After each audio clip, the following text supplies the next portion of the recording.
ঠাকুর তখন দক্ষিণেশ্বরে, রাখাল ঠাকাল এরা তখন সব ছোট। একদিন রাখালের বড় খিদে পেয়েছে, ঠাকুরকে বললে।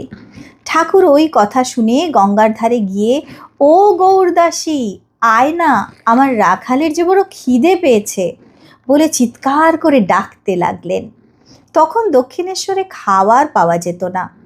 খানিক পরে গঙ্গায় একখানা নৌকা দেখা গেল। নৌকাখানা ঘাটে লাগতেই তার মধ্য হতে বলরামবাবু, গৌরদাসী প্রভৃতি নামলো এক গামলা রসগোল্লা নিয়ে।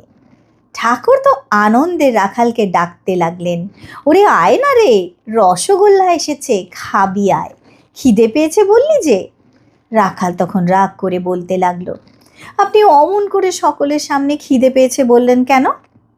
তিনি বললেন, তাতে কি রে, খিদে পেয়েছে খাবি, তা বলতে দোষ কি? তার ওই রকমই স্বভাব ছিল কি না? কি অপূর্ব স্নেহ!